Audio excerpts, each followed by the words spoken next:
पंजिका अनुसार 2025 मसीहा मार्च मासर पर्वपर्वाणी गुड़िक आसतु जानिबा।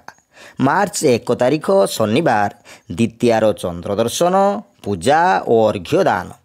श्री रामकृष्ण परमहंसंक जन्मोत्सव दिबा 7:20 पर शरण पंचक दोष शेष। 8 तारिख शनिवार दोलाधिवास। 9 तारिख रविवार फगु दशमी दोलयात्रा आरंभ श्री जगन्नाथंकर चाचेरी बेश। 10 तारिख सोमवार सर्वसम्मत पापनाशिनी एकादशी उपवास। 11 तारिख मंगलवार सामान्य गोविंद द्वादशी स्नान। 13 तारिख गुरुवार बराह दोल बरुहा मेलन मासांत। 14 तारिख शुक्रवार मीन संक्रांति दोल पूर्णिमा श्री चैतन्य देवंक जन्मोत्सव 539। श्री जगन्नाथंकर राजा बेश श्री श्री विरजा देवींकर दोल उत्सव। पूर्णिमार चंद्रपूजा अर्घ्यदान निशी पालन।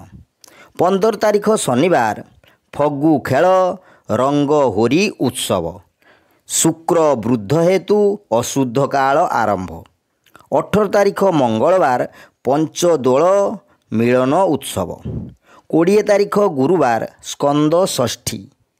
21 तारिख शुक्रवार सम दिवारात्रि। 22 तारिख शनिवार शीतलाष्टमी नवदोल उत्सव राष्ट्रीय नववर्ष शकाब्दा 1947 आरंभ बसंत संपात। 24 तारिख सोमवार प्रातः 5:52 पर शरण पंचक दोष आरंभ। 25 तारिख मंगलवार सर्वसम्मत पापमोचनी एकादशी उपवास। 27 तारिख गुरुवार बारुणी स्नान ओ मेला। 28 तारिख शुक्रवार स्नुही चतुर्दशी श्री शिव चतुर्दशी उपवास बेढ़ा परिक्रमा। अपराह्न 3:12 पर शरण पंचक दोष शेष। 29 तारिख शनिवार मधु चैत्र अमावास्या। शनि पूर्व भाद्र नक्षत्र मीन राशि को गमन।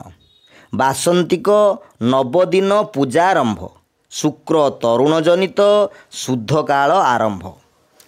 30 तारिख रविवार सृष्ट्यारंभ दिवस हिंदू नववर्षारंभ तेलुगु नववर्ष संवत 2082।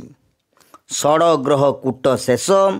पंचग्रह कूट द्वितीयार चंद्रदर्शन पूजा और अर्घ्यदान।